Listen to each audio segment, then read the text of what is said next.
Alrighty, well, ladies and gentlemen, boys and girls, welcome to AwesomeMania. I'm Michael Lindenbaum, and this lovely gentleman right here is the undisputed champion of AwesomeMania, Mr. Ben Taylor. That's me. Hello, I'm Ben. And of course, actually, Ben, we were talking about this. This is a special. Yep. It is for the Royal Rumble, which is this Sunday, January 27th at Chase Field, where a little later when we talk about the WWE title match, we'll talk about a burger that was unveiled. Yes. And our good friend Mike Jones is planning on having a heart attack with it. I'm okay with that. More power to Mike Jones. Let's be fair.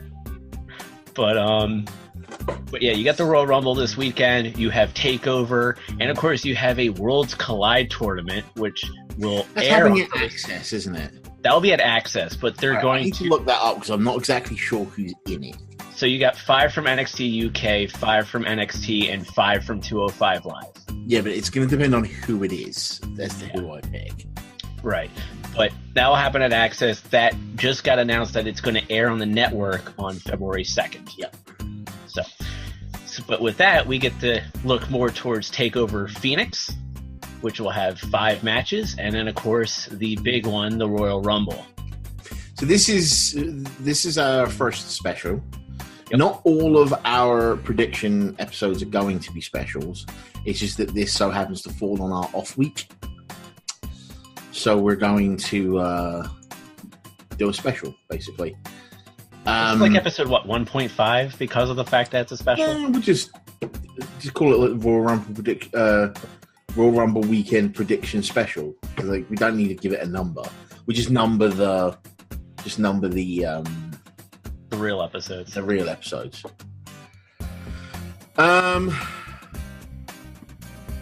Right. So, do we want to predict Worlds Collide or? Nah, let's not predict Worlds Collide, because the way that's going to happen is they're doing a 15-man battle royal. And then the winner of that battle royal will get a first round bye, but depending on how the eliminations happen, determines the bracket. Right, okay. So it's a little complex in that one. So it's like, oh, I think this person will go out first. And realistically, we're just kind of full of it because we don't even know what the real match is. It's a very stacked tournament.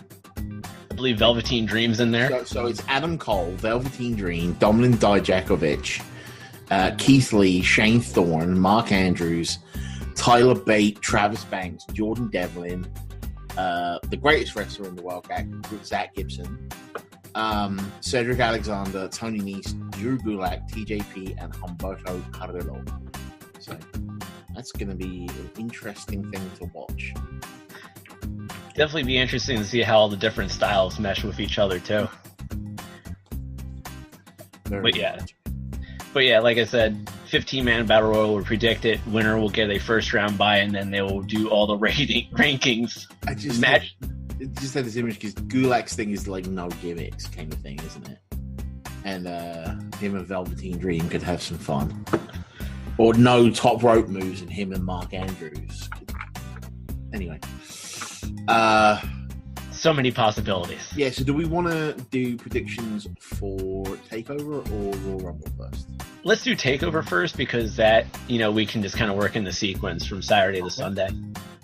So, let's start with the only non-title match on TakeOver, which is Matt Riddle versus Cassius Ohno. Yeah. Where do you stand on that one? So this Who one, have you got and why?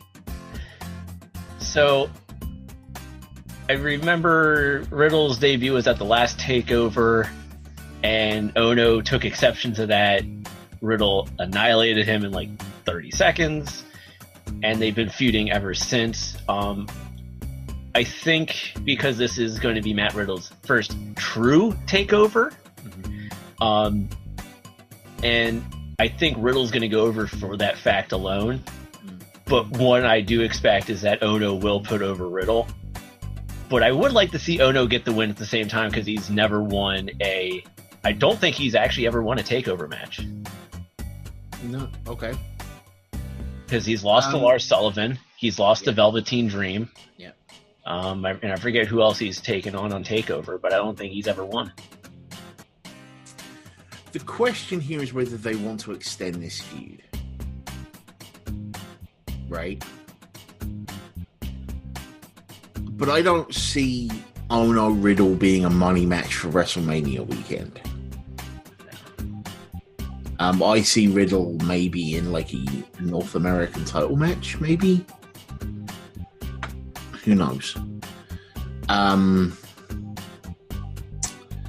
gonna pick Riddle just because I think it's not time for him to lose yet. More than it, I mean, it would be nice to see Cassius win, but I don't know. I think with Riddle's going to get this win because, like as you mentioned, you don't see Cassius versus Riddle as a Mania weekend match. No. I think what it will do, though, is that with Riddle getting the win, it'll elevate him to potentially be, like you've said, North American title match at maybe WrestleMania weekend. So This could be that elevation that takes him up to that next spot. Absolutely. So. Absolutely.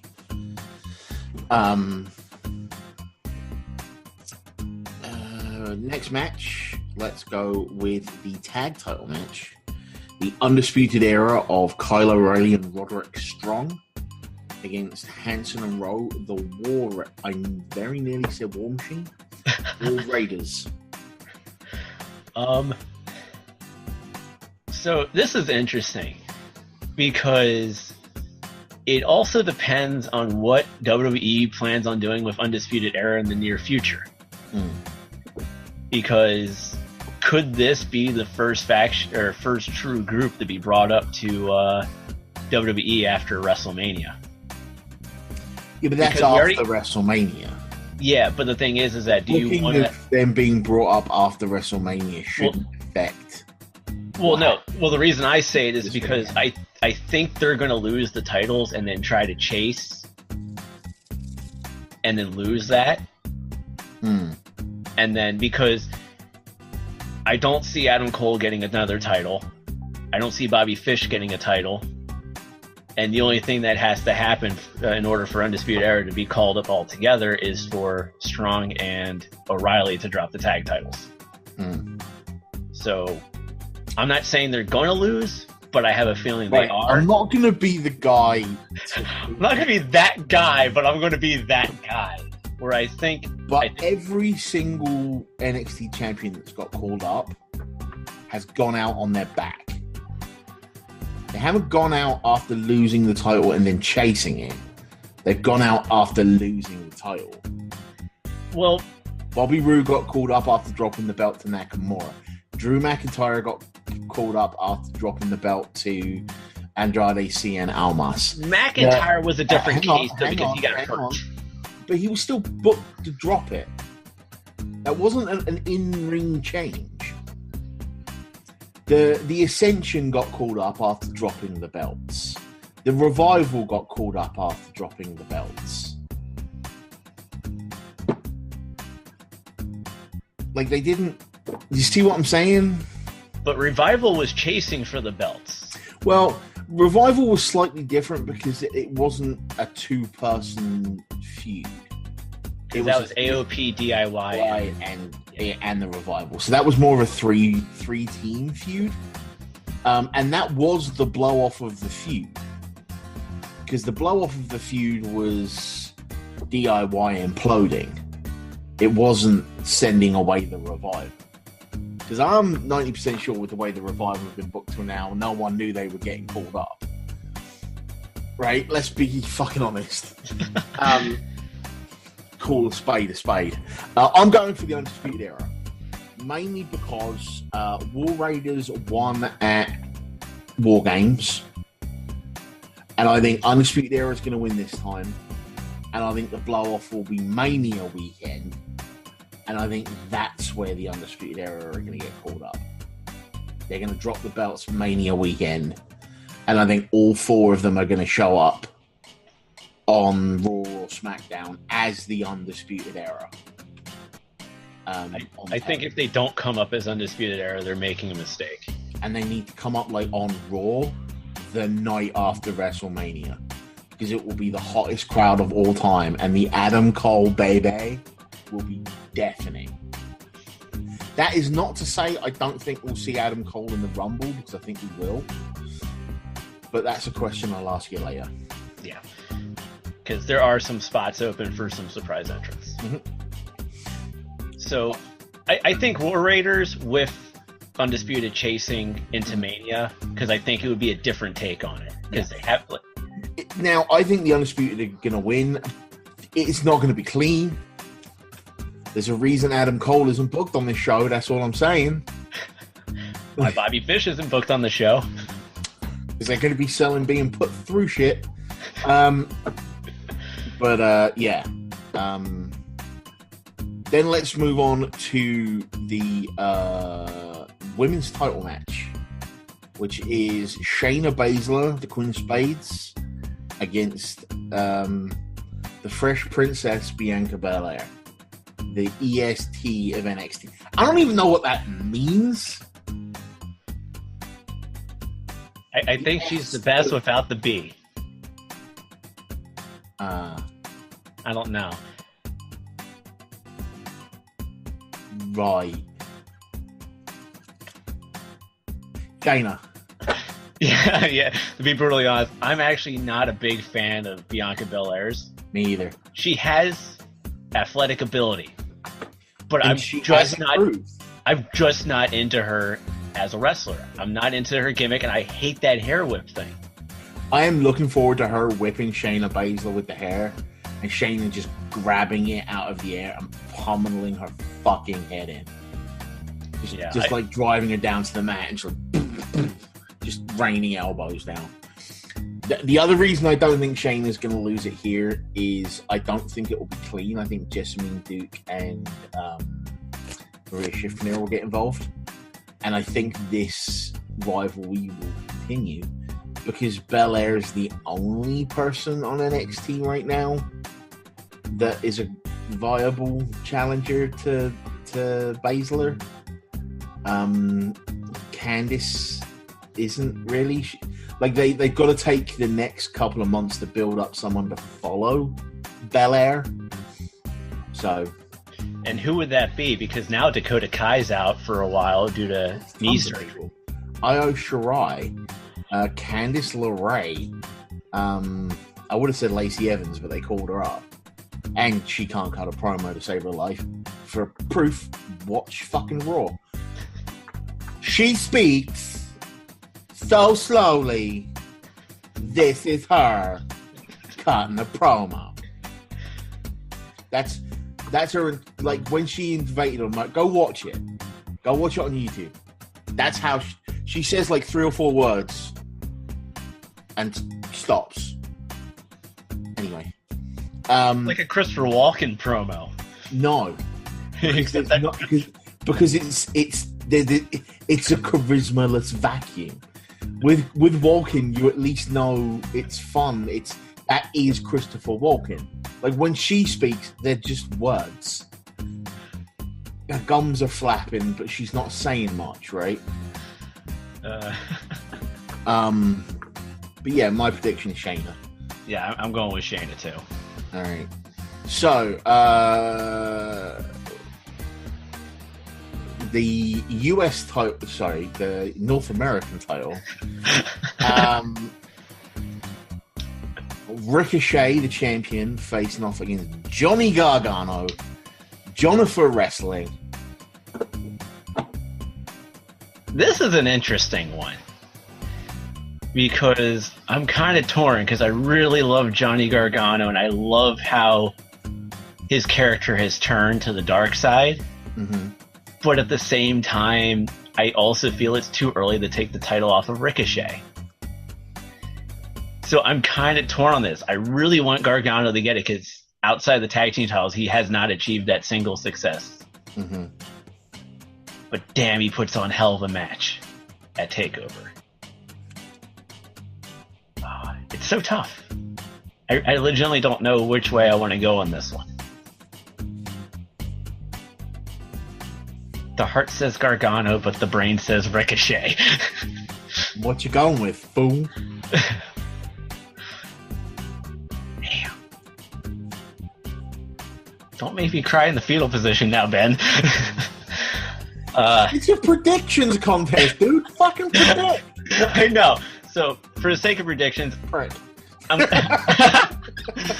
going to stick with the fact that I think it is a little too early to take the title off of Ricochet. I think Ricochet retains. Okay.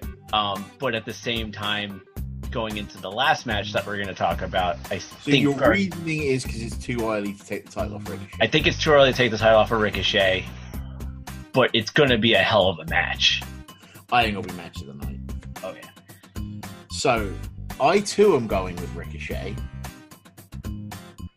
but for different reasons. You tell. I think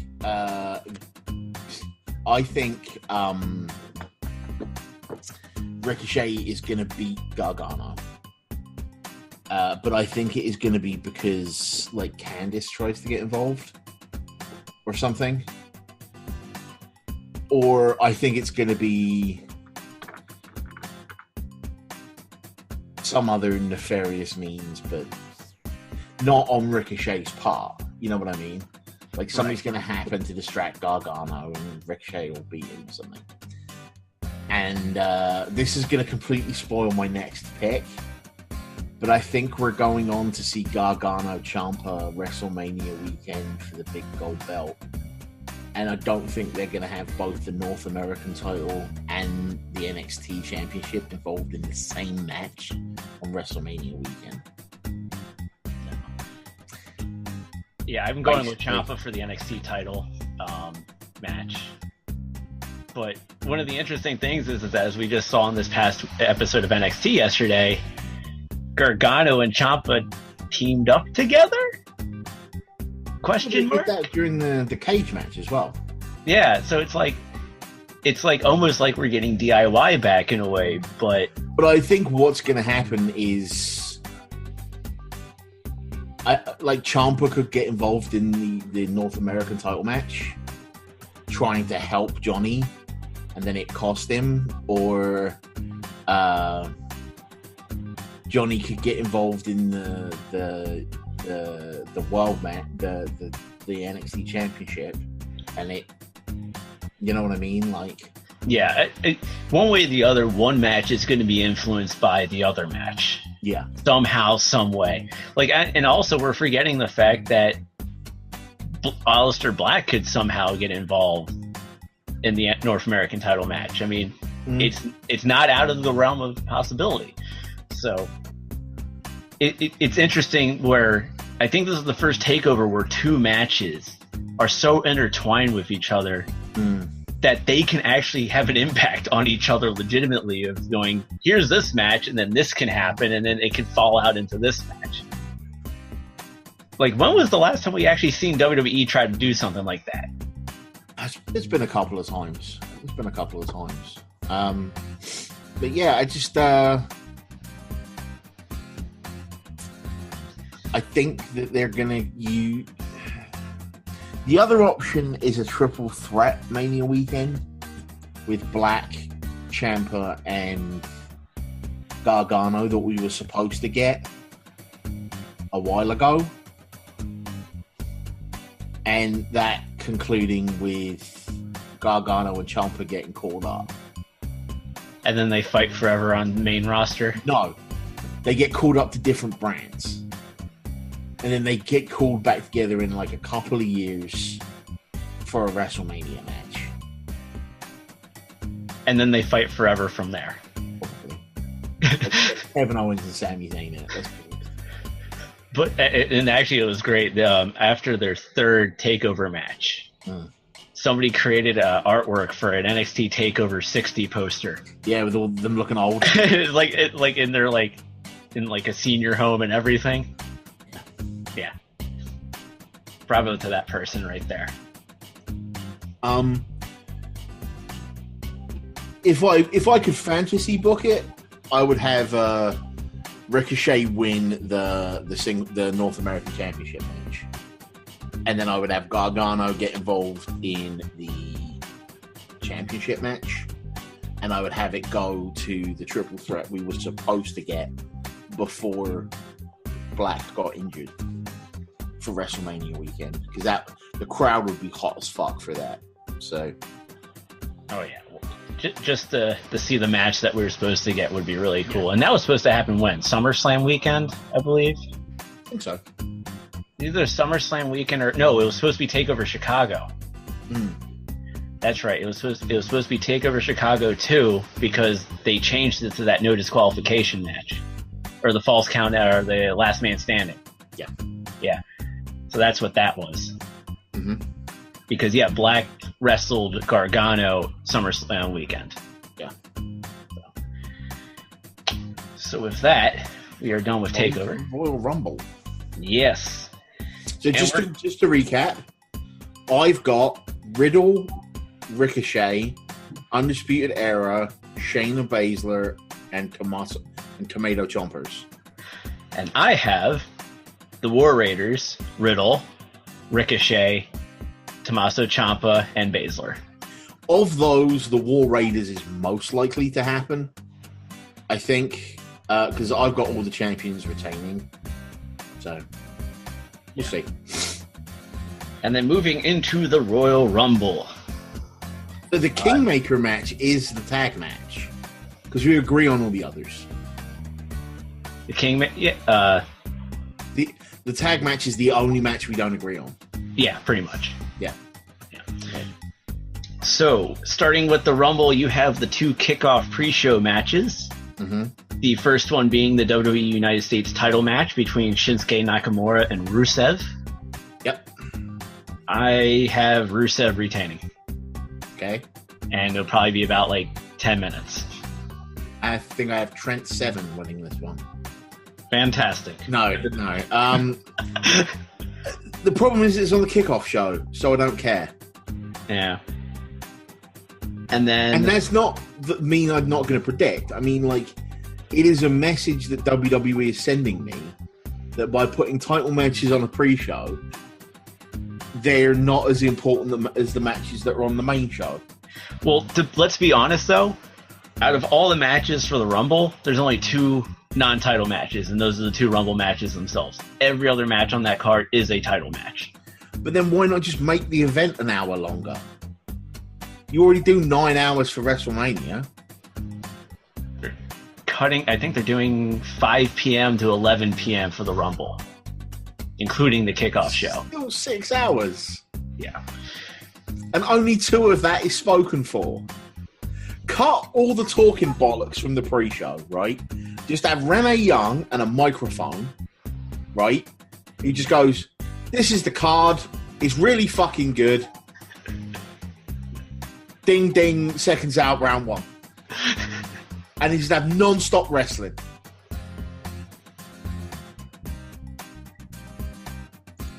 So who do you got, Nakamura or Rusev? Rusev. Okay. Then the second pre-show match is the Fatal 4-Way for the Cruiserweight title. Who seemed to can't catch a break and only has gotten one title match on a main card. As it will be Kalisto versus Akira Tozawa versus Hideo Itami versus Buddy Murphy. In defense of this not being on the main card, there is a reason this isn't on the main card. And which reason is that? Pre-shows are free. Where does 205 Live take place? The network. So if you like what you see on the free TV, you're going to sign up for the network. They're not going to put something advertising behind a paywall event behind a paywall. People who have that already have access to 205 Live.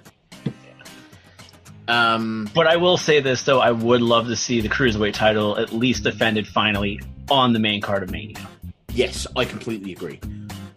Because the last 2 years, those matches have been hot as hell. Don't get me wrong. I love the Cruiserweight division. I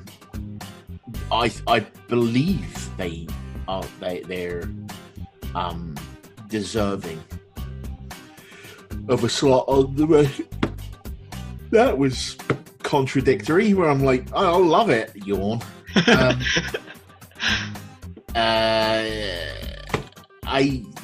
I super believe that they should be on Mania, and they should have a very good place on Mania. They've earned it. So Kalisto, Tozawa, Itami, Buddy Murphy. I don't think Kalisto's going to get it because he's in a tag team on Raw. And if reports are anything to be believed, we are going to see much more of a focus on tag teams on Raw now because of AEW and because of what the Revival did. I wasn't even aware Akira Tozawa was even still employed by the WWE. So it's either going to be Hideo Itami or Buddy Murphy. I would like it to be Buddy Murphy, but I won't be pissed if it's Itami. I love Buddy Murphy as champion. I think he's been a great champion, but I think this one will go to Itami. My problem with Itami as champion is you can't cut promos. It's the same problem with Asuka. They have all the passion you want, but you don't understand. Like, your average Joe doesn't understand what they're saying because they break off into other languages. At least Shinsuke knows a lot of English, right? Even if it is heavily accented or whatever.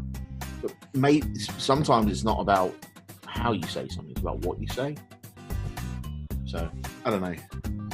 I think that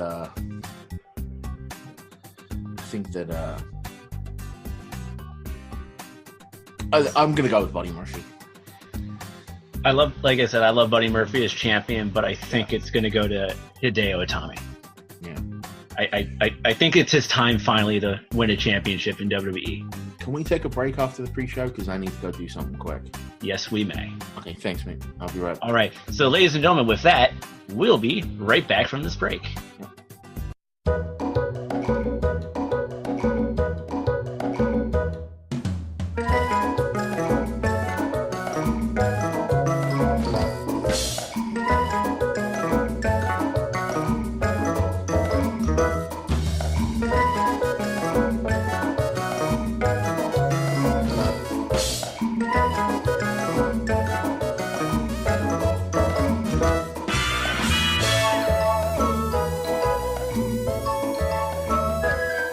And ladies and gentlemen, boys and girls, welcome back to AwesomeMania, part 2 of the recording between Ben and I in this Royal Rumble special. The first half, we took care of the NXT TakeOver Phoenix.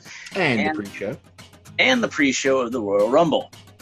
Now, Ben, do you think it would be fair to just start with the title matches and then do the Rumble matches last? Yeah, I think that's how we should do it. All right. Well, with that, we have one tag team title match, and that is the SmackDown Live Tag Team titles, which features the Miz and Shane McMahon team besties of the world. I guess no, because besties of the world are a tag team in AAW. Believe it or not, it's actually the name of a tag team already. Well, we'll figure out what the hell the name of this tag team is. How about a really good wrestler and Colonel McSweaty bollocks? Alrighty then. Take on Cesaro and Sheamus, the Bar, who are the defending champions. What's your take on this one, Ben? Do you want what I think's going to happen, or what I'm predicting is going to happen, or what I want to happen? What's happening? What I want to happen is for the Miz to leave and Shane McMahon to get the shit kicked out of him for 30 minutes. Because this whole him being the best in the world thing is fucking stupid. It's dumb. We said it back when I would like to point out how they've been referring to it on WWE TV recently was WWE World Cup, not Crown Jewel. Back in WWE World Cup. Dumbest shit ever. And it's probably, but I'm fully expecting Miz and Shane McMahon to win because it's going to lead into an angle at WrestleMania. Yeah, and that's been the big talk, is that whatever is going on with Miz and Shane, it's going to lead to something, well, in their words, something big at WrestleMania. How big it really will be, only time will tell when we actually see that. Yeah, Miz abandoned Shane, and Shane would still win because he's the best in the world. Honestly, it's been the sole survivor on SmackDown Live Survivor Series team like 2 years in a row now. Yeah. I think the Bar wins. And the reason, as you mentioned, they're planning on something big for Miz and Shane at Mania. I think they're going to keep them chasing the tag team titles and then eventually get them at WrestleMania. The problem with that is that's the storyline for a pair of faces. And as much as people like Miz, he ain't a face. What can we consider them right now? Because the Bar are still technically heels.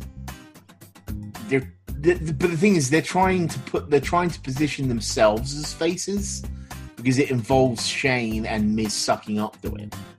That doesn't mean Miz is a face. It doesn't mean that.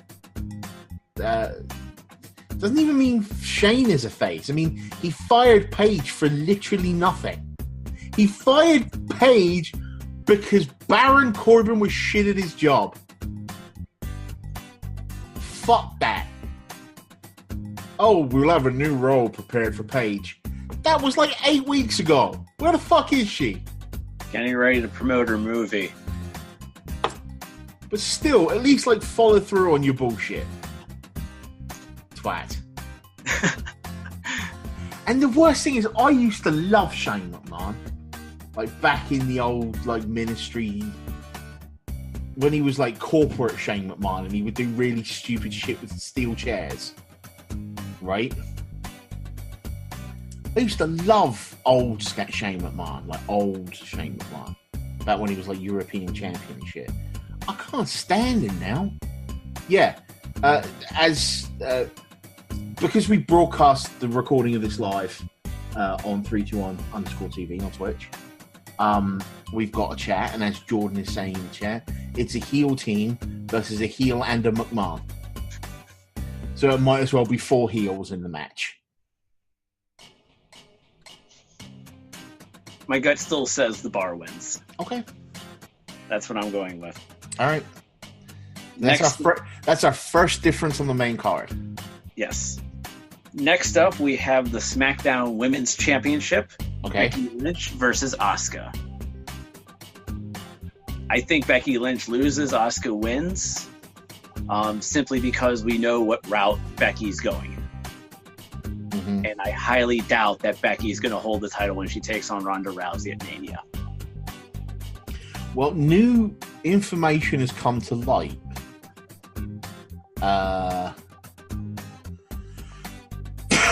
Today, Dave Meltzer, the infamous quote-unquote plans have changed Dave Meltzer, said it's entirely possible that Ronda Rousey is going to be done with WWE for quite a while following WrestleMania because she wants to go start a family with her husband. So that might change up a little bit how we look at this. Yeah, and I read the same. It says now because of that, we may see the triple threat with Charlotte. Yes. However, I think you are right. Essentially, right. I think Asuka is going to win. I think it's going to be because of Ronda in some way, right? You can't have Becky lose clean, plain and simple. Like there has to be or it could be because of Charlotte. Either one of the two. Right? One way or the other, it can't be a clean finish. No. If Becky loses, it can't be clean. It's got to be someone costs her. I think we'll see Becky win the Royal Rumble. And that's giving away a prediction for later. And I think that we're going to see Charlotte Flair do what Charlotte Flair does and goes, I'm Charlotte Flair, you should put me in this match. And then she gets put in the match. I got some fantasy booking, but I'll save it for a little bit Save later. it for later. Yeah. But yeah, this is one of those moments where I think Asuka will retain. Yeah. I definitely think Asuka will retain, and like I said, I actually, for once, am prepared to do some fantasy booking a little bit later. Okay. One of those rare moments. And then next up, you actually have the Raw Women's Championship of Sasha Banks versus Ronda Rousey. Now, originally when people saw this happen, people started assuming that this could be the leading up to the 4 horsewomen of MMA versus the 4 horsewomen of WWE. Doesn't look like we may get that unless it happens at one of the 2 pay-per-views before Mania. Yeah. That's the only way it happens, but let's be realistic. If they're going to do the 4 horsewomen of MMA versus the 4 horsewomen of WWE, it has to happen at one of the major 4. Yeah, it has to be at a major match. Yeah. Or a Survivor Series match. Yeah. So, and I think Ronda retains simply for the fact that she's most likely losing it at Mania. But I think we could probably get one of the better matches out of Ronda with Sasha. What's your opinion on that? And actually, I wanted to ask you this. What's your opinion overall of Ronda so far? Because this will mark now that a year. You should note that down, and we should discuss it in an actual episode. I will do that. I have a controversial booking, and I think Ronda retains. But I think Sasha wins the match. So like a no contest. One of 2 things is going to happen, right? Either way, I'm saying Ronda's retaining. But Bayley's getting involved. Somehow. And I think it's going to finally lead us to the Bayley-Sasha match that was teased like a year ago.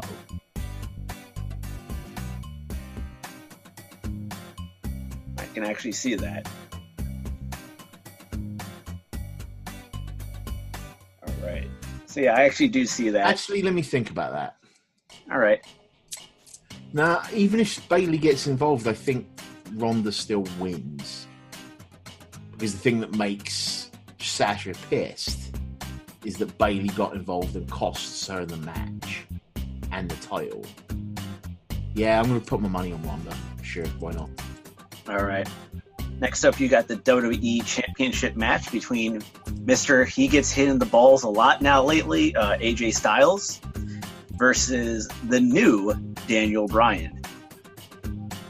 And first off, I think we should do a memoriam for AJ's balls for this year. Because it's been a full year of nut shots. As of WrestleMania, it'll be a full year.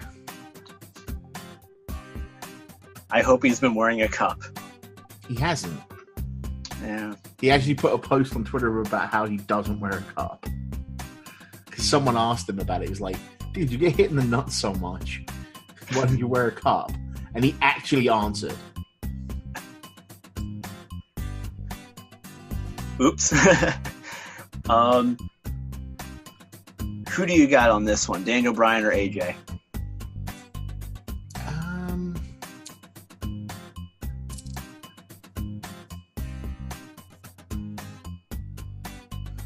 Because let's be honest, AJ Styles is going into a shift in his career. Yeah. Where he may be, and one of the things I read is the reason he dropped the belt in the first place was so he could take a lighter load.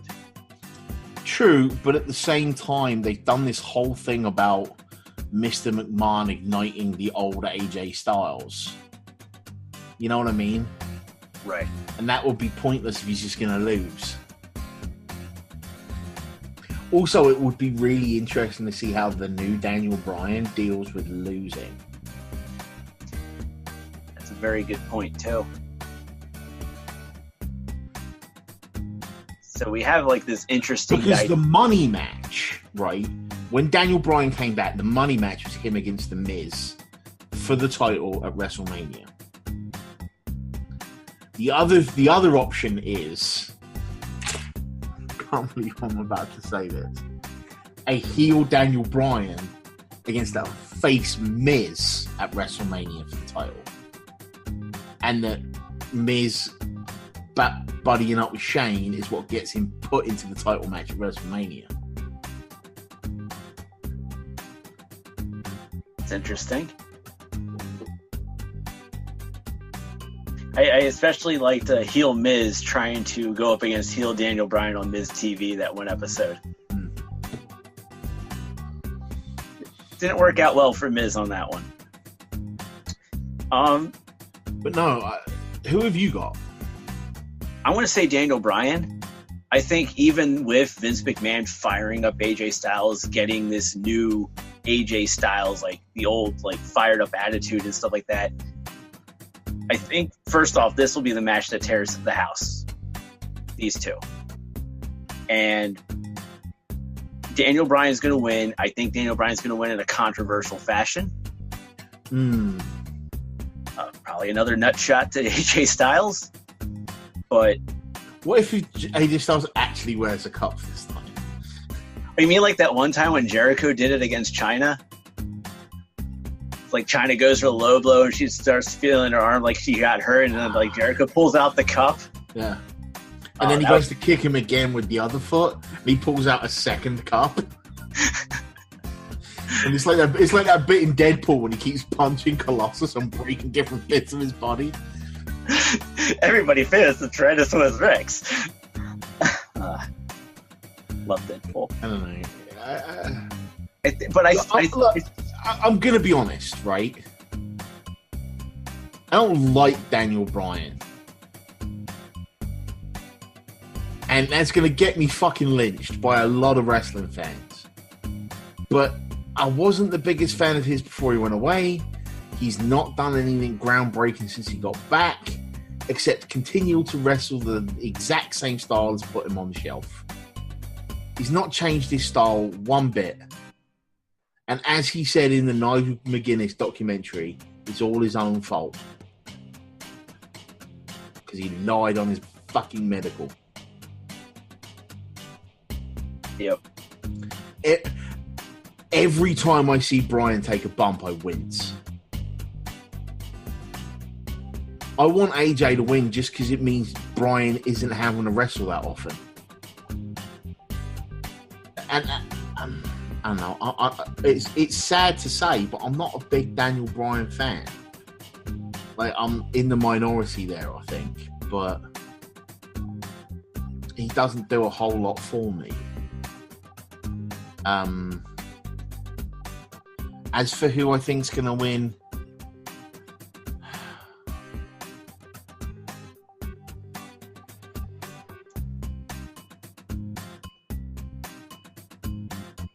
it makes the most sense to have a heel going into WrestleMania as champion. So Daniel Bryan.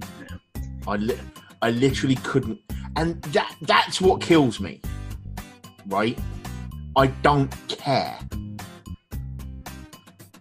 And we'll come back to that when we talk about the other title. Right.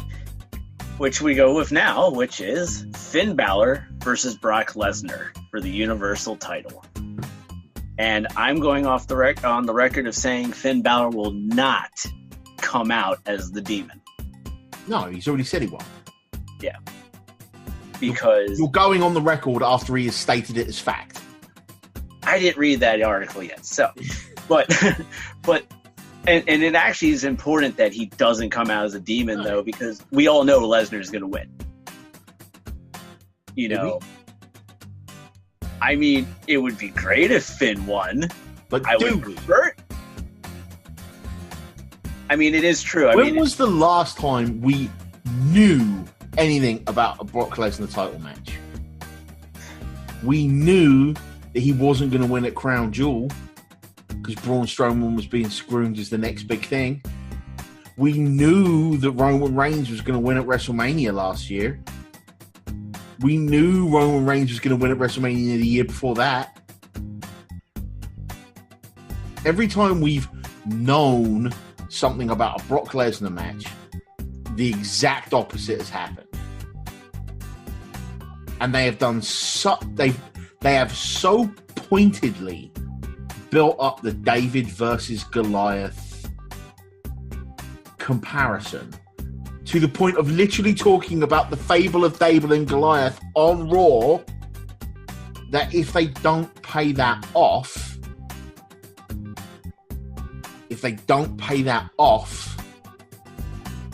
they are officially fucking everyone. Well, not only that, but to add on to that, the other thing is that we don't even know what's going on with Lesnar for Mania because he hasn't been promoted at all for it. The only thing we've heard in murmurs is that it's going to be Seth Rollins taking the belt off of him at Mania. No. But even that's not even... What we've heard is Seth Rollins will be competing for the Universal title. We haven't heard against who. So, I want Finn to win so bad. I think the entire WWE universe wants Finn Balor to win. Just to get the title off of Brock. I'm calling it now, right? And you can poo-poo this if you want, but I'm going with my head on. I'm going with my head on this one. I think Finn wins, but Lesnar keeps the belt. I think it's a DQ. Essentially, kind of like Balor becomes too much for Lesnar. Balor is winning, and like Heyman hits him with a fucking chair from behind or something, or Braun gets involved and hits Balor.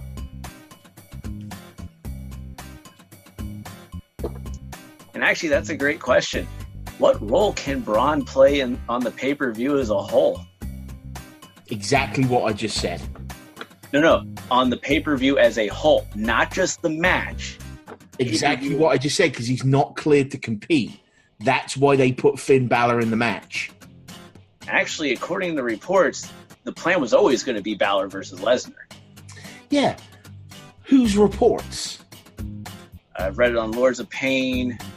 Who were referencing Dave Meltzer, Captain Planet. They were referencing Dave Meltzer. Sure. They're referencing, I think... 90% of everything will be traced back to Meltzer. Even if Lords of Pain get it off of Cage Match, who get it off of BuzzFeed, who get it off of this, it will eventually trace back to the Wrestling Observer.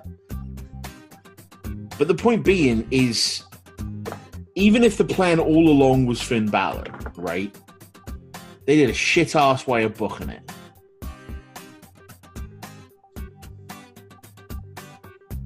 There is no way the plan all along was Finn Balor. This has gone back all the way to SummerSlam. I think the Rumble last year, actually. No, the whole Baron Corbin thing really came to a head at SummerSlam, right? Yeah. With him and Kurt Angle and everything. Actually, no. I think SummerSlam was anyway versus Baron. Anyway, if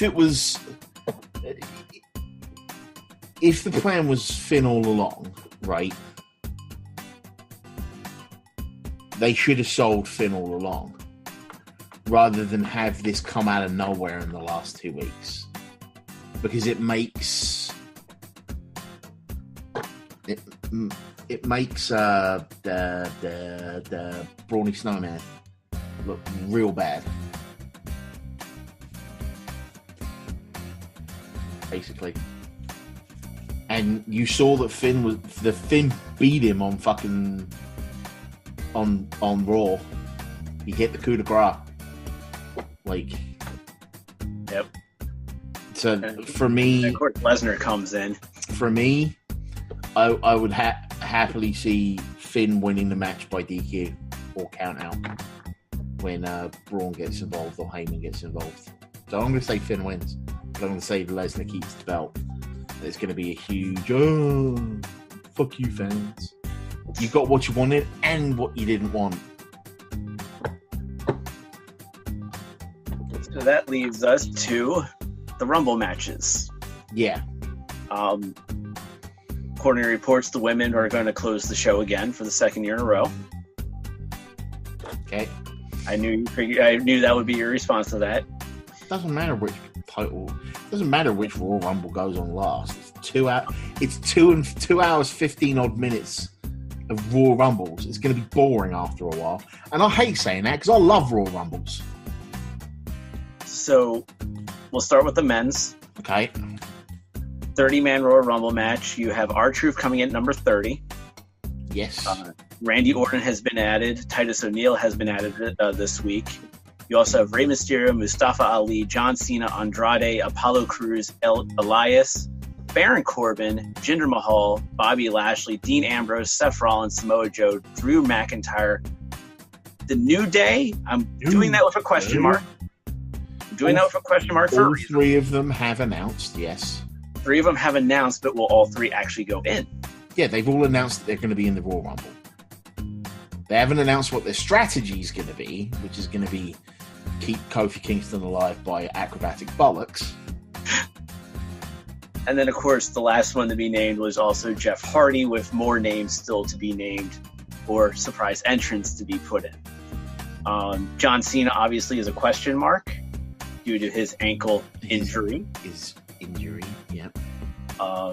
Which Which makes it more likely that he's going to win if he enters.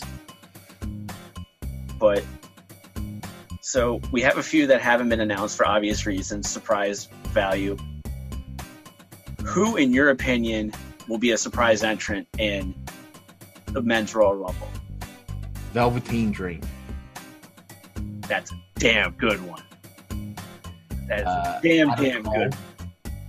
And I genuinely mean what I'm about to say, despite my meme. I think Trent Seven is going to come in at number 7. Kind of like how Ty Dillinger was number 10. Number 10, yeah. That actually would be really cool to see that happen. I think. Damn. I also have another. I have another theory, right? Now, bear with me on this. I genuinely believe R-Truth's not coming out at number 30. I think someone else is coming out at number 30. See, hear me out. Hear me out. I think R-Truth's going to try and come out at number 30 of the Women's Royal Rumble because he's a fucking idiot. And Carmella's going to be like, no, this is my spot. And he's going to be like, but I didn't come out earlier because I wasn't in that Royal Rumble. Honestly, though, I actually had something else planned for the 30 spot, but not for the Men's Rumble, but for the Women's. Okay. So, but I like your idea, though. That it works for the character. Yeah. I genuinely believe we'll see Adam Cole again because he got such a good reaction last year. I think they're going to put Velveteen Dream in just because of the reaction he'll get.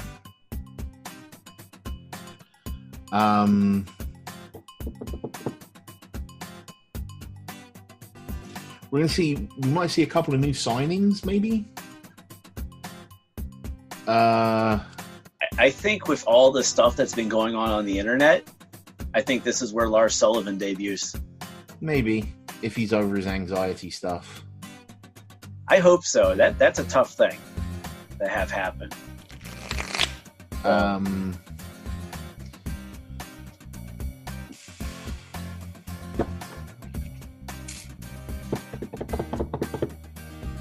Do you think a legend enters the match? Define legend.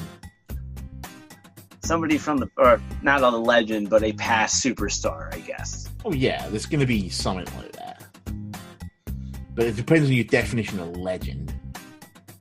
Well, it ain't going to be Shawn Michaels, that's for damn sure. Who do you think could potentially win? The Rumble? Yeah. Because who the hell knows? Because nobody saw Shinsuke last year winning it. Except for you. It's 1 or 2 people. Let's see who you got, and let's see if mine stack up. So I'm kind of torn on this one. I have a feeling it's going to be Seth Rollins, but the person who I'd like to see win it would be Jeff Hardy. Because, and here's why. Jeff is in his early 40s. You could tell that they're slowing down with him. I know that you're laughing hysterically at me right now. Keep going.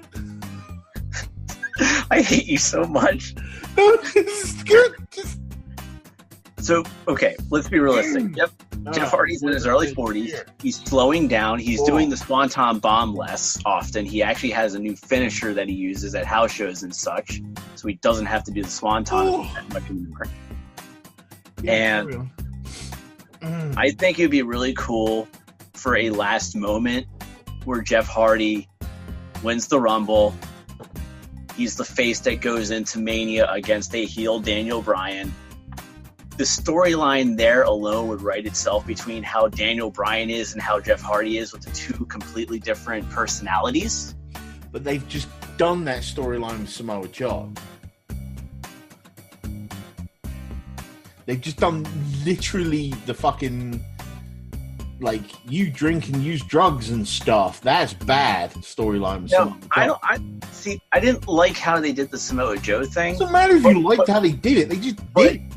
But with Daniel Bryan being more like the eco-activist and everything like that, and how Jeff Hardy does like his landscaping of his home, how he has like the dirt bike track, and how he does all of his art in the world, I could see Daniel Bryan using that as his attack on Jeff.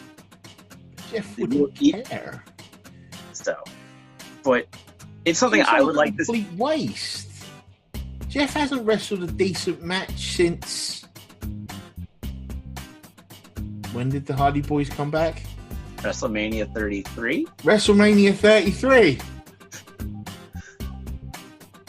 I don't know. That's just me. If you're going to have something like that, right, don't have Jeff win it through a Royal Rumble. Have him win it through winning matches on a show. Because you can show him... You can show the story of his body breaking down better that way.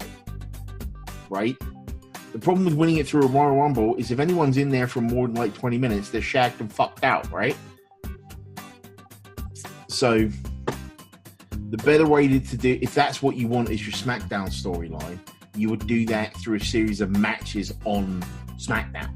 You would have Jeff earn the shot rather than just win the Royal Rumble. The two people I think can legitimately win this are Seth Rollins and Drew McIntyre.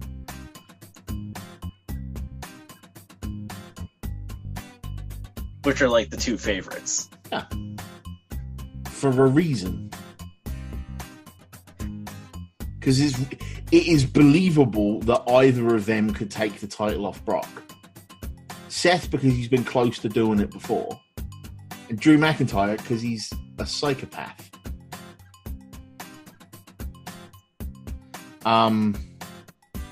Outliers include,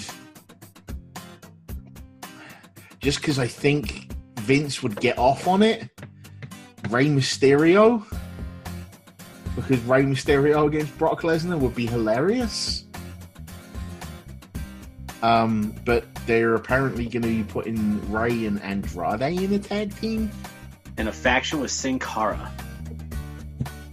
No. Yeah, that's what I read this afternoon. It's Sin Cara, Rey Mysterio, and Andrade as a faction. Or as a stable.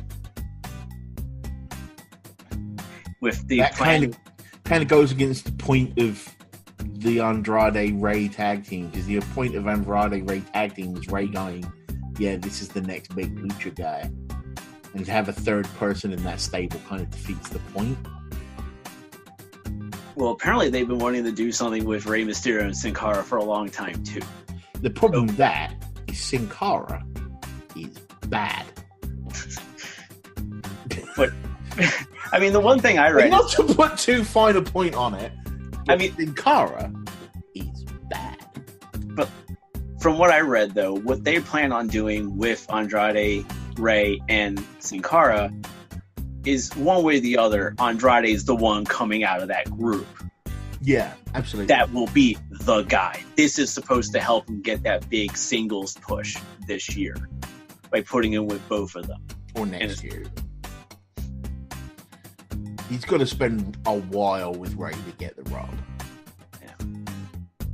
But hey, those matches on SmackDown, holy shit. Just keep getting best of 7. I saw somebody tweet that. A best of 7 between Andrade and Rey Mysterio. Chef's kiss. Mwah.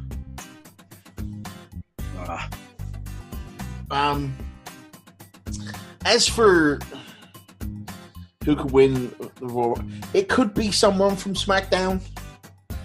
Realistically, the only person from SmackDown it could be is Randy Orton. Or, well, of the people we know who are in it right now. Right? Right. Yeah, because so far for SmackDown, you have R-Truth, Orton, Mysterio, Mustafa Ali, Andrade. Is Joe in there? Samoa Joe. Joe might win it. All 3 members of New Day and Jeff Hardy. Those are the only ones from SmackDown announced so far. Yeah. Realistically, the winner will be, if it comes from SmackDown, it will be Randy or Samoa Joe. Of those announced. I'm just going to put that caveat in there.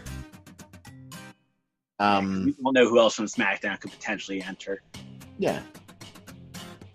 Or does John Cena count as a SmackDown guy, even though he's a free agent or something? I don't fucking know. But yeah, the 2 realistic picks are Seth Rollins and Drew McIntyre. So, moving on to the women's, you have Carmella coming in at number 30. You mean R-Truth? One or the other. Lacey Evans, Bayley, Tamina Snuka, Lana, Sonya Deville, Mandy Rose, Dana This Brooke. is the same Lana, I would like to point out, who was, quote-unquote, put on the shelf by taking a single back bump. Dana Brooke, Sarah Logan, Ruby Riott, Liv Morgan, Ember Moon, Peyton Royce, Billie Kay, Alicia Fox, Natalya, Mickie James, Nia Jax, Nikki Cross, Naomi, Zelina Vega, Charlotte Flair, and obviously to be announced. Oh, I forgot a name. Alexa Bliss. Do you feel that they wrecked that and that they should not have announced it on Raw and had that be a surprise? They did the absolutely right thing. By announcing I think this is the start of a face turn for Alexa. Did you hear the pop she got? When she, yeah, definitely. I heard the pop, but I think the pop would have been louder if she was a surprise entrant. Yeah. Because now, because she made the announcement and got cut off by Lacey Evans, now she shows up, ditches Lacey Evans, and she's on Dream Street. Yeah. Obviously, there's names that haven't been announced yet. A rumors fueled by the person doing it on Twitter, Alundra Blaze, potentially entering. I wouldn't see. I don't see why not of putting Trish and Lita back. Right, we're gonna be real here for a minute, right? This is a 30-man Royal Rumble. Woman Royal Rumble. You have named 1, 2, 3, 4, 5, 6, 7, There's 8. 21 already. 22 named. Yeah. 23 named. So, There's a lot of space left. You would expect maybe 2 people from NXT, like they did last year. 2. Shayna Baszler. Why? They didn't bring any champions from NXT last year. Yeah, they did. They brought in. Oh no, Ember Moon had just lost the title. And they didn't bring her up. Well, she lost it the night before. Yeah. Then they brought her onto the Royal Rumble. There were no NXT champions in the Royal Rumble last year. Andrade for the men's. Andrade was not champion at the time. Yes, he was. He handed the title belt right to Zelina Vega. No, he wasn't. Yeah, he was. He lost the belt at TakeOver Mania weekend. Oh, right. Yeah. So So Andrade went in as NXT champion, the men's one last year. Yeah, I don't think they'll bring up Shayna Baszler. They're not going to put Baszler and Rousey on the same show until if they do the MMA thing. That could be another way of Sasha winning without taking the belt, is the other horsewomen get involved. Yeah. Now, one of the things I was saying, obviously you had the thing about R-Truth coming out number 30 in place of Carmella because it works for his character. My thing is actually Becky Lynch destroys Carmella backstage and takes the spot. Nope. That completely defeats Becky's character. And it kills Carmella. The whole point, the whole thing that got the Becky Lynch, the man, over is that she never was handed anything. She never got inserted into anything. She earned everything she got. Right? So her just rocking up and assuming someone else's shot goes against the character of the man. Right? And they've worked so hard over the last year to get Carmella to a point where she hung. Now, I can't believe I'm about to say these words. She hung with Becky and Charlotte in a wrestling match. Yep. Right? To have her get destroyed like that? No way. If Becky is winning the Royal Rumble, she's doing it from like the 27, 28 slot. Maybe the 20 slot. Like, she's going to get fucked out of the title earlier, and she's just going to walk into, like, Steph's office and be like, you put me in that woman's Royal Rumble, or much unlike what Ronda did to you at WrestleMania, I'll actually tear your arm off.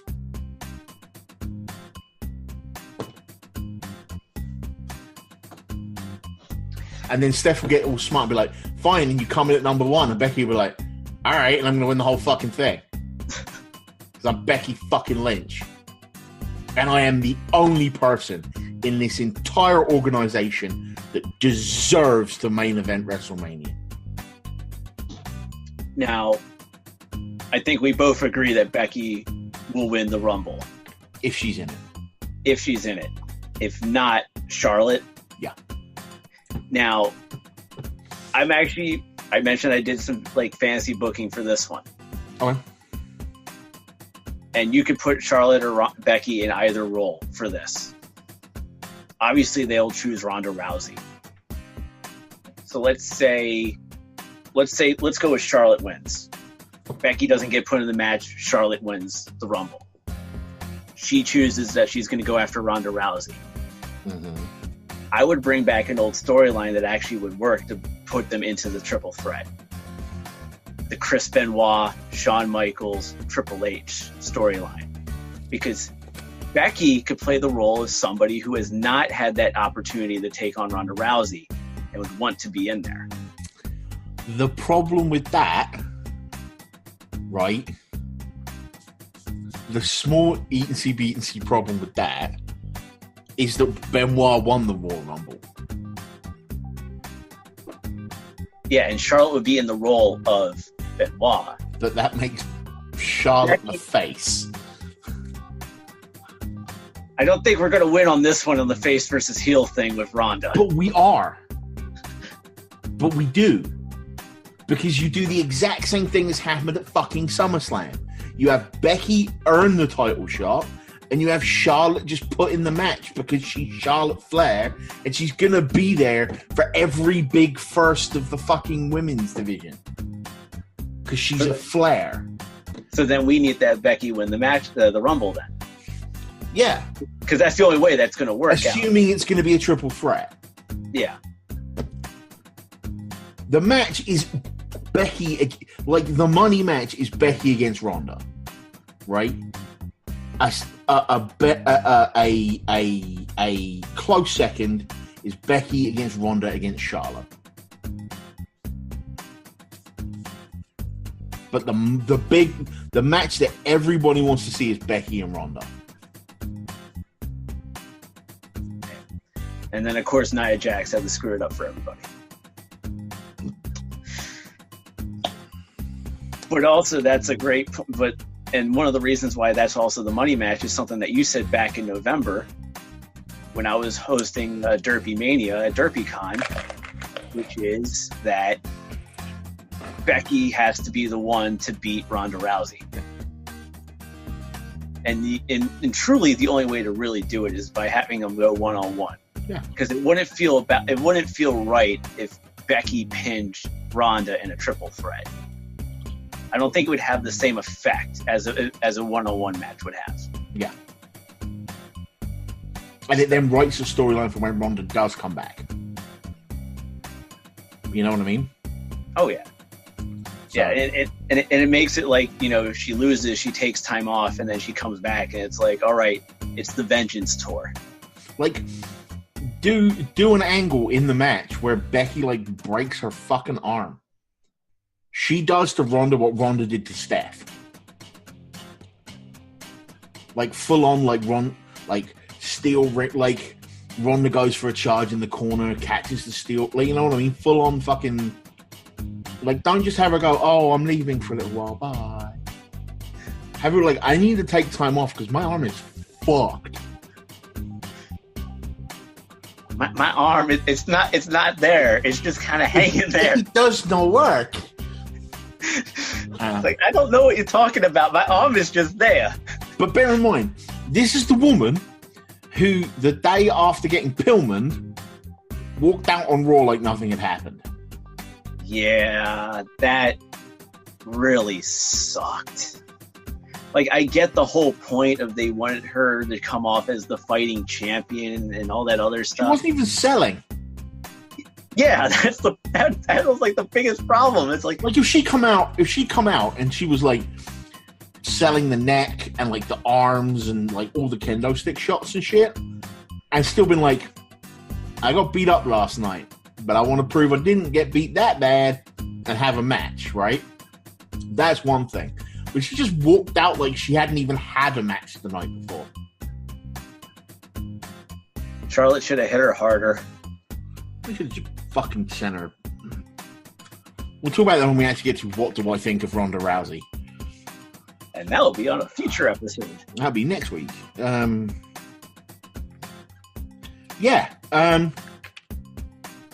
been kind of I think Becky wins the women's if she's in it. If not, it's Charlotte. Yeah, I think we're both in agreement on that one. I mean, the money thing is on Becky winning the match. Because if Becky's not in the match and Charlotte wins, then you can kind of tell it's a little bit too predictable at that point. Yeah. Who's your dark horse? Ooh, honestly, so it's not Becky. It's not Becky. It's not Charlotte.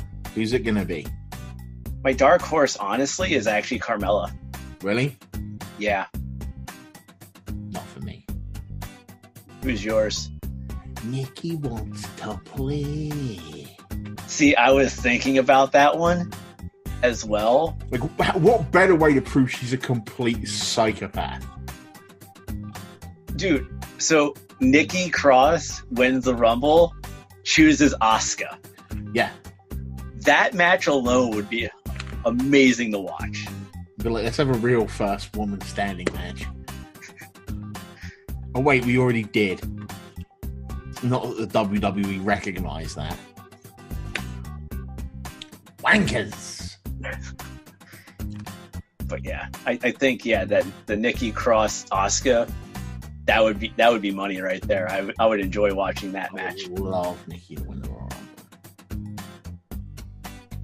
Actually, one thing for her. One thing, like, obviously you can only have one winner for both matches, obviously. But one thing that does come out, unless you pull a Lex Luger Bret Hart. Yeah, that's true. But one thing that we do always keep an eye out for is, what if that's what they do? Ooh. What if Becky and Charlotte eliminate each other at the end? think you're on to something. And then that predictable.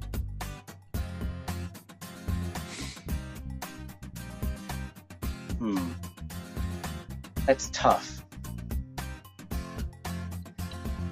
But like I was saying, who do you see being a top performer in each Rumble match? Because that is a big thing. That you mean like the Iron Man or whatever? Yeah, like the Iron Man. Like who do you think it could be for both matches?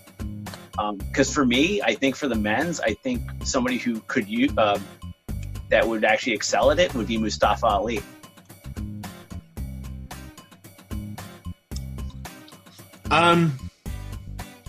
If he's in the match, Sami Zayn. He is getting close to coming back.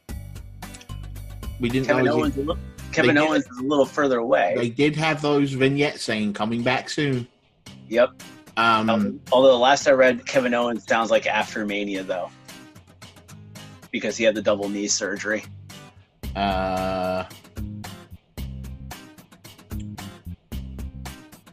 Part of me says Andrade. And he had a good showing last year. I think he lasted like 25, 30 minutes last year. You know who I really want it to be? Who? Trent? No. I want him to come in at like number 1 or number 2 and get to like the final 2. And it's the Velveteen Dream. Ooh. That's definitely showcasing your talent right there. And actually, last time I think a 1 and 2 went all the way was Rey Mysterio and Triple H. They weren't number 1 and 2. They were number 1 and number 4. No, number 1 and number 2. No, WWE just posted a video, the top 10 number 1 and number 2. Oh no, it was What Culture? What Culture did a video about top 1 and 2. Do not listen to anything What Culture posts. They're garbage here. You should be listening to Cultaholic. I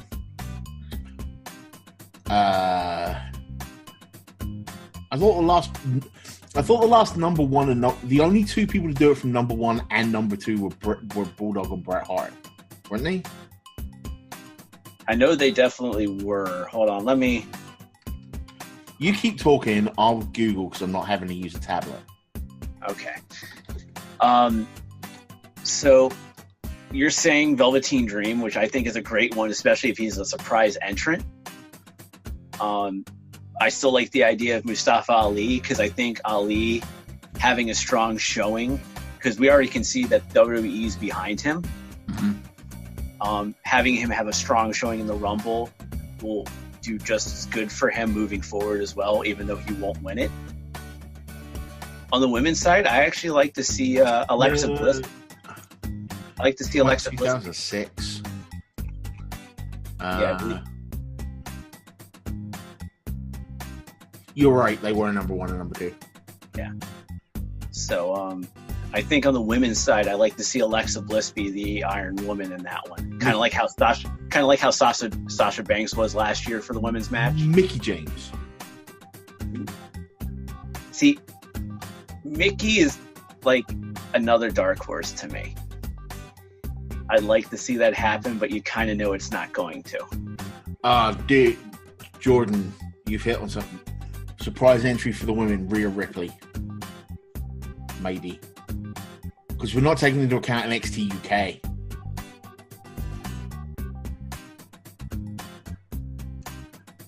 Yeah.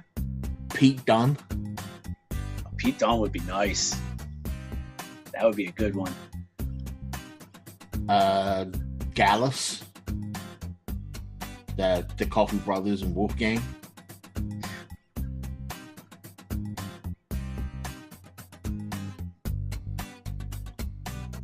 Who else could there be?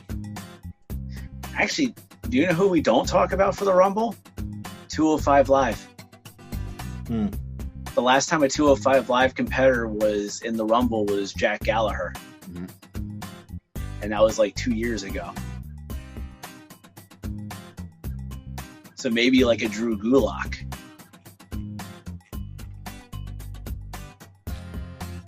Was it 2 years ago?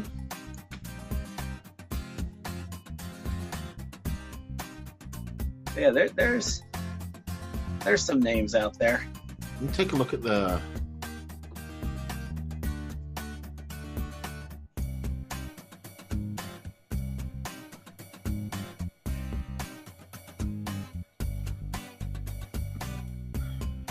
Yeah.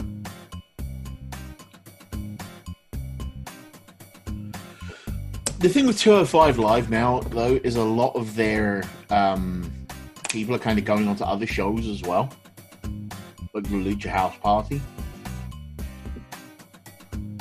Oh, Travis Banks would be great in a Royal Rumble. Zach Gibson.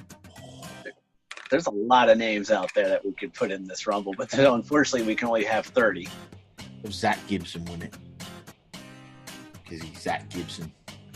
And then he says he's going to challenge for the UK title. No, he challenges Brock Lesnar. Taps Brock Lesnar out at WrestleMania with the Shankly Gates. And everyone's like, who the fuck are you? I'm the guy who just beat. Shoes off if you hate Gibson. Anyway, I think we've given our predictions here. All right. We've given our predictions. What's one prediction you want to happen that you don't think will? One prediction that I want to happen but won't. Yeah. I'm going to go with the Jeff Hardy one. Right. Because it's a prediction I have that I like to have happen, but I know it's not going to happen. All right. Imagine this. It's not going to happen, but imagine this. Number 30. 10, 9, 8, 7, 6, 5, 4, 3, 2, 1. Kenny Omega. For NXT. Oh, for NXT? Oh, man. What's Mike's Universal? Mike's Universal pick was Brocketh Lesnar.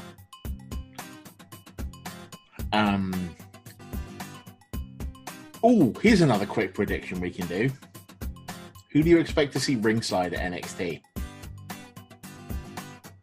Ringside at NXT? You know how like they always have the new signees ringside? Well, there have been some signings leaked. So I mean, there's been a lot of signings. That's why I'm like, yeah. I could say Nick Camaroto from Monster Factory and MCW and a bunch of other promotions. God.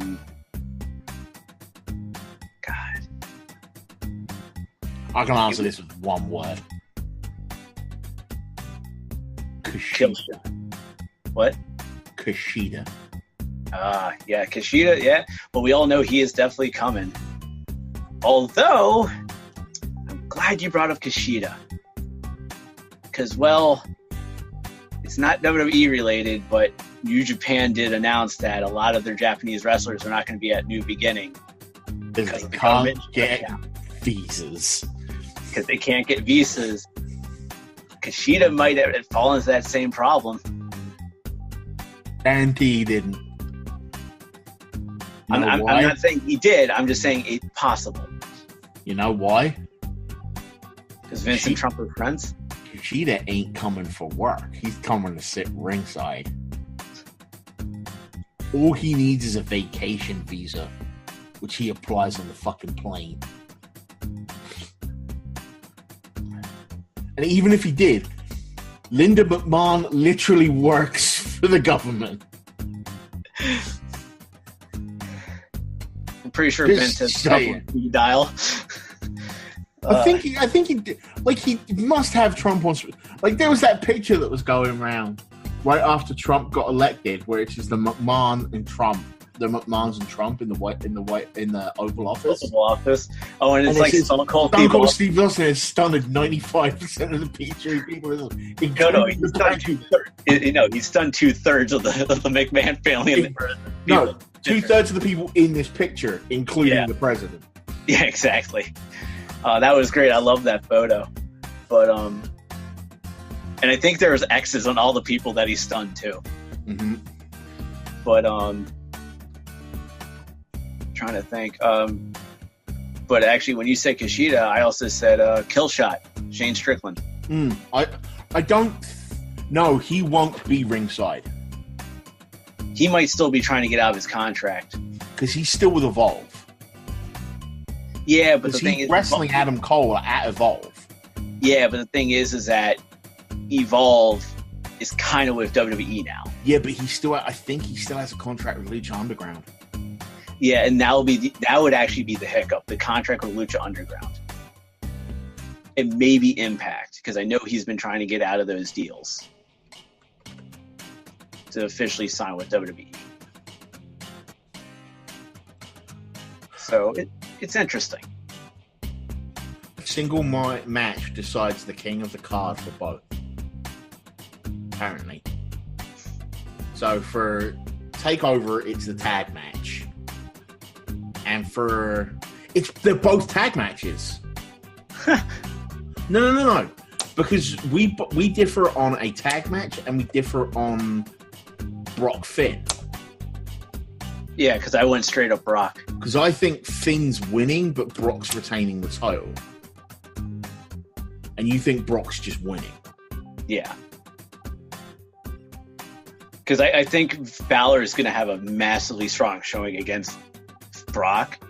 But how do all those matches always end? Like AJ and Braun and Kane and Daniel Bryan, they all get all their good moves in. They have a strong match against them. But at the end of the day, Lesnar finds that F5 at the end and wins the thing. Yeah. And you can throw Samoa Joe into that list of people too.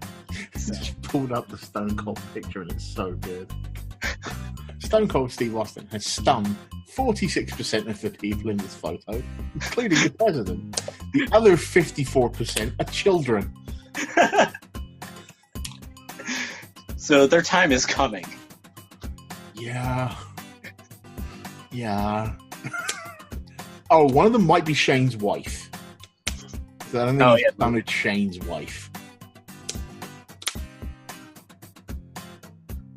Although I don't think she's ever been in a ring before. No. Nah. Don't worry, those kids will get their time. Yeah. Anyway, let's wrap up. Yes.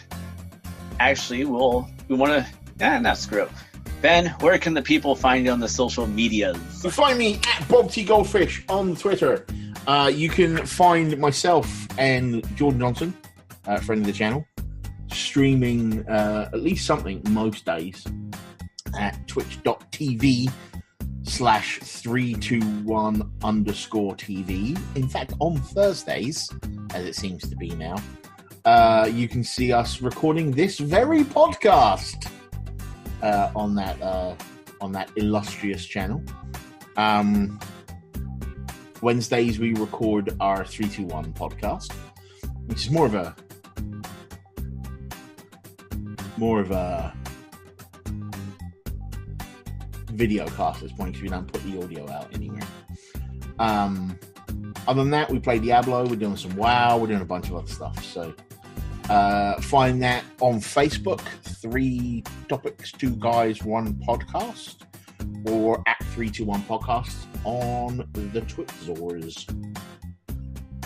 And then for me, you can find me at the Lindenbaum75 on Twitter, Facebook.com/X75 Productions on Facebook, and of course TXHTHockey.com, which is for my hockey show, which has now turned more into a blog that features a podcast, which also has a subsection for this show as well, which is TXHTHockey.com/AwesomeMania. So if you want to listen to our archives as more episodes come out, that's where you can go to find the archives. Basically, it's going to be me shit-talking Walter a lot, because he's bad. Yeah, because there's only one episode in the archive so far. I've got 100% record of shit-talking Walter on our episodes. My apologies go out to Matthew Gregor Botchamania, who seems to be his biggest fan. But I am actually also working on doing an X75 archives where I can eventually be getting up the old MBM episodes up. Wow. and and obviously my other podcast, The Experience. So that's a massive project that I have to work on when I actually have the time to do it. That's great, dude. Yeah. Question for you. Answer for you. Do you have any con appearances coming up? I actually have one coming up in February, which is Farpoint. It's almost like I knew that. And I wanted you to plug it. Yes, I will be at Farpoint. It is actually 3 days, but I'll only be there for 2. It is February 9th through 11th, and it'll be at it'll be in Hunt Valley, Maryland, and I'm blanking on the hotel name at the moment in time, but the Hunt Valley Inn, which is funny because of a work reason, because I worked with them. But the celebrity guest will be Wallace Shawn, Maurice LaMarche, and Rob Paulson. And I know Ben's excited about the other 2, Maurice and Rob. I'm excited about all 3 of those. Well, Wallace Shawn, as we found out late last year, is now also coming to AwesomeCon. Yeah. Along with Carrie Ellis. I like Wallace Shawn. I was talking about this with a friend of mine, and you can edit this out of the podcast if you really want to. I don't give a shit. But like a lot of people were like, "Oh man, I don't really like Wallace Shawn," and I'm like, "You gotta have Wallace Shawn because otherwise, neither the Princess Bride nor Deep Space Nine would be the same, right?" Like, actually, one of my favorite movies with Wallace Shawn is House Arrest. Yeah, that I love that movie. It's him, Kevin Pollak. Anyway, let's wrap it up and come back to talking about Wallace Shawn. Yeah. So, ladies and gentlemen, with that, thank you for listening to AwesomeMania. And also, stay tuned because we will be announcing stuff for when AwesomeCon gets closer and we have more details on stuff. So, stay tuned. Until next time, we will see you in the ring.